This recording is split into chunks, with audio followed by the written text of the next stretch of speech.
এবার ভারত গিয়ে ভিসা নীতি লঙ্ঘন করে বিদ্বেষমূলক বক্তব্য দিচ্ছেন চিন্ময় দাসের আইনজীবী রবীন্দ্র ঘোষ। সংখ্যালঘুদের জন্য বাংলাদেশ নিরাপদ নয় বলে তিনি দাবি করছেন। জানা যায় মুক্তিযোদ্ধা দাবি করা এই আইনজীবীর পরিবার থাকেন ভারতেই।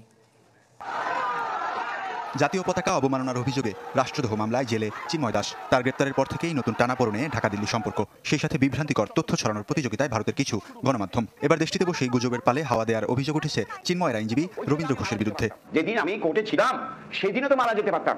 চিকিৎসার নামে দেশটিতে গেলেও ভিসা নীতি লঙ্ঘন করে ভারতীয় গণমাধ্যমে বিদ্বেষমূলক বক্তব্য দিচ্ছেন সুপ্রিম কোর্টের এই আইনজীবী।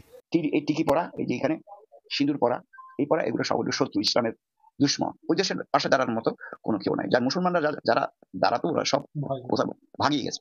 বাংলাদেশের সংখ্যালঘুদের নিরাপত্তা নেই বলে দাবি রবীন্দ্র ঘোষের। বলেন, জনপ্রিয়তায় ঈর্ষান্বিত হয়েই মিথ্যা মামলায় ফাঁসানো হয়েছে চিন্ময় দাসকে। সেই সাথে টানেন মার্কিন নির্বাচন প্রসঙ্গ। জেলাসি না থাকলে ওনার বিরুদ্ধে একটা শক্ত একটা ব্যক্তি, সবাই ওনাকে ভালোবাসে। বাংলাদেশে আমেরিকার গভর্নমেন্ট ভয় পাচ্ছে প্রচন্ড ভাবে। যদি ভারত এবং আমেরিকা মিলে বাংলাদেশকে যদি সমস্যা করে, তাহলে ওনারা এই জন্য ভয় পাচ্ছে। ভিসা নীতি অমান্য করে রবীন্দ্র ঘোষ বক্তব্য দিয়ে আসলেও কোনো পদক্ষেপ নেয়নি দিল্লি। জানা যায় মুক্তিযোদ্ধা দাবি করা এই আইনজীবীর পরিবার থাকেন ভারতেই। নিজে বাংলাদেশি হলেও ভারতের নাগরিক তার ছেলে। তবে কিভাবে পেলেন নাগরিকত্ব তা পরিষ্কার করেননি রবীন্দ্র ঘোষ। পাঠিয়েছে সে লেখাপড়া করার জন্য, সেখানে নাগরিক হয়ে গেছে।